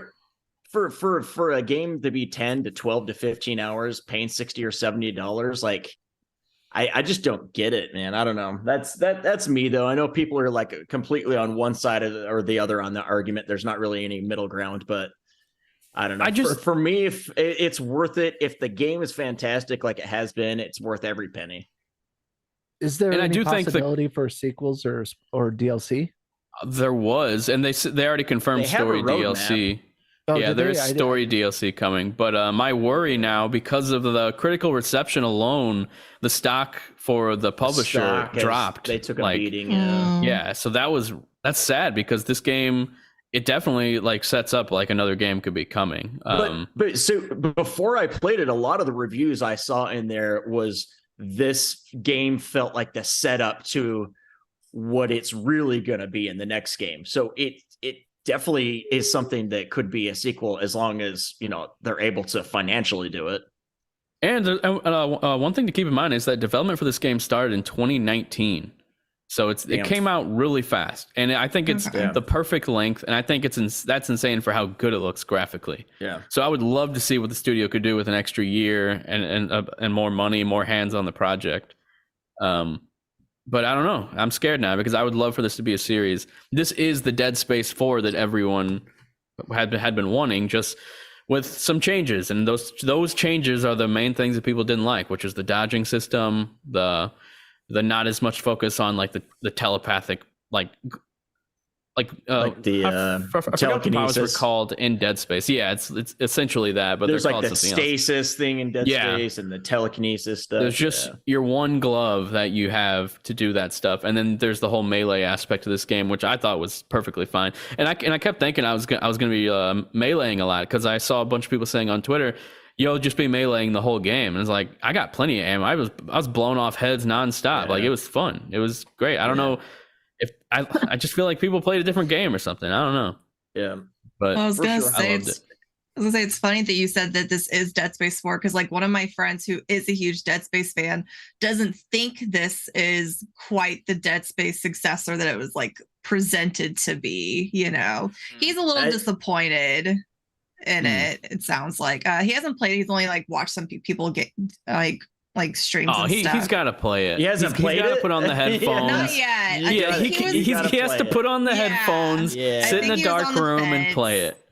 It's good, man. It really is good. But he did notice, like, because like we're talking like in a Discord, and like he made the comment like the combat does look more sluggish and slow. So I think people went into it with like certain, like y'all were talking about, certain Dead Space expectations, it sounds like, and then they're being really critical, and that's translating and like how like their reception of it is, because like I'm like, okay, that doesn't sound like it should be like getting, like, I understand being disappointed in something like, oh, this isn't quite what I was hoping it would be, but the negative stuff I've heard about it, I'm like, this doesn't sound like it should be getting that much negativity. No, it's way overblown, to the point where it's actually kind of frustrating, because this game doesn't deserve to get some of the scores it got. Like it's actually quite laughable.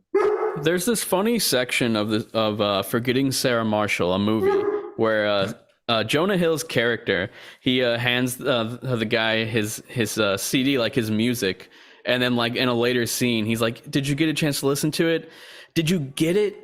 Did you get it?" Like he was like asking him, like, "Did you understand it? Like, did you really understand my music?" And the guy's like, "I didn't even listen to it." But that's what I kind of feel about this game. I'm like, "Did you get it?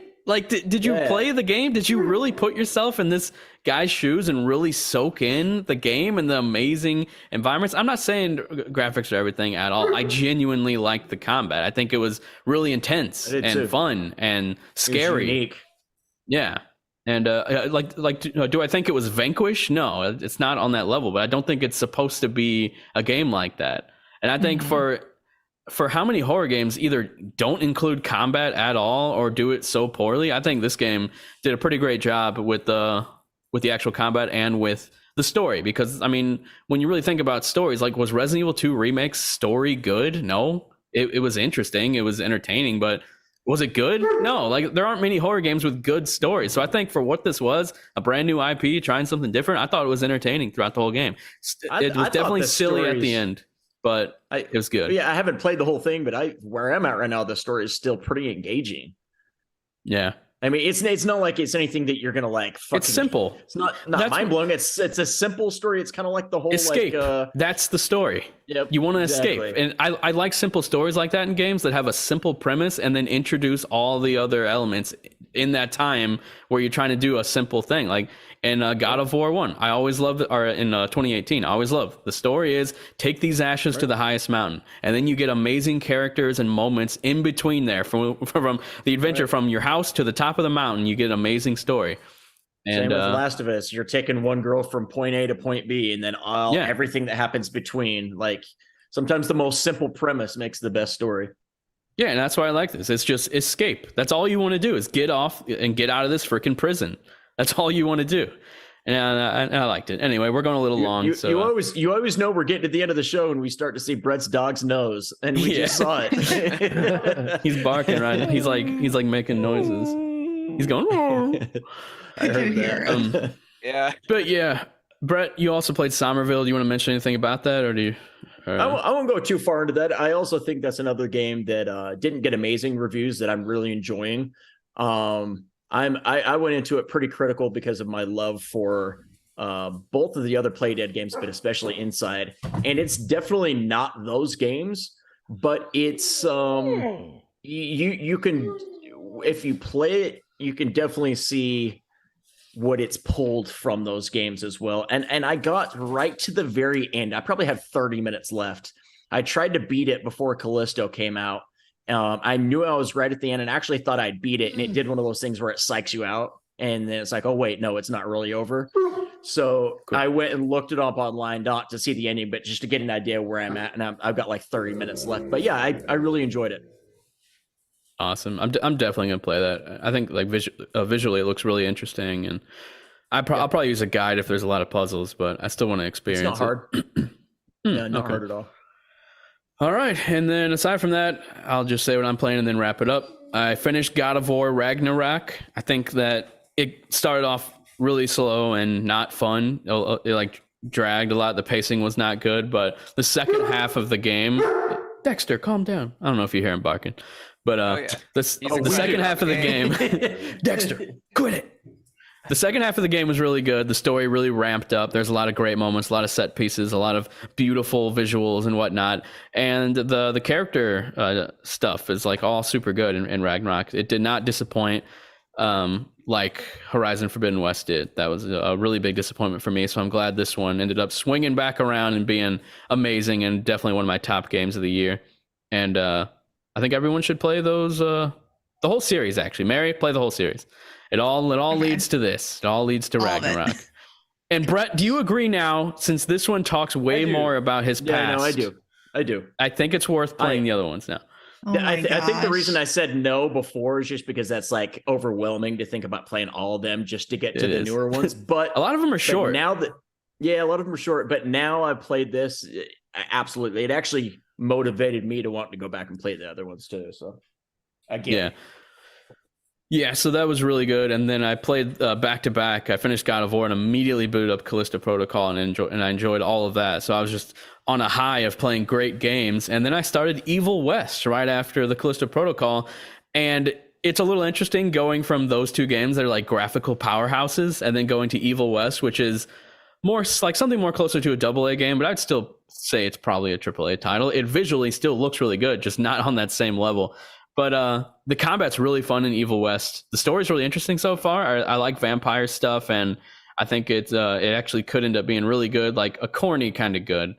And I'm still early in that, but I think, I mean, I didn't even know that there was like a fast like teleport thing like in the combat. So you like be beating up a dude and then you press L1 and you teleport to the next guy, beat him up. So I really like those fast like quick movements. That's why Metroid Dread was awesome, right, Mary? Yeah. And then just today, Halo Infinite, I don't want to talk about it too much, but they gave us the winter or the December update, which is the update after the winter update. And now you can finally just join custom games. You can go to the custom games browser and hop right into shooting people at the Waffle House in a custom game, which I think is really cool. There's a bunch of weird ones. I played at the Waffle House. I played in the Super Mario 64 castle.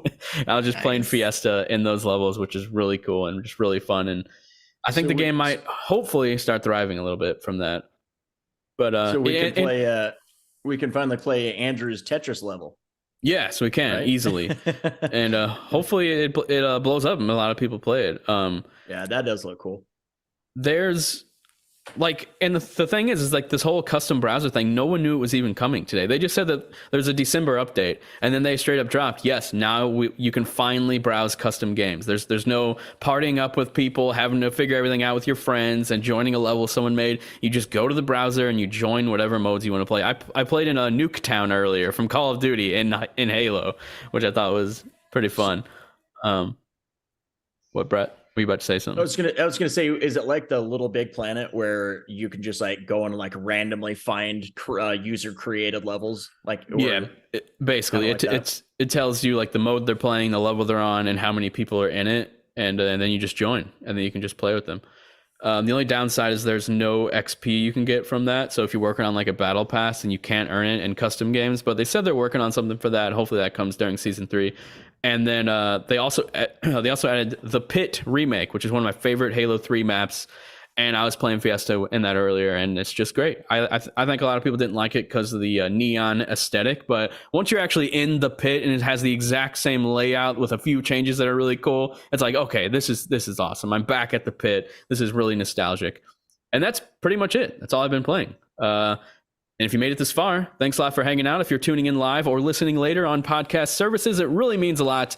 And once again, if you want to, please leave us a review over on iTunes or Spotify or wherever you're listening or consuming this show. Thanks a lot for hanging out, everyone on the panel. Thank you, Eric, and we will talk to you later. Goodbye. Bye. Bye bye. Eric, you're my boy Blue.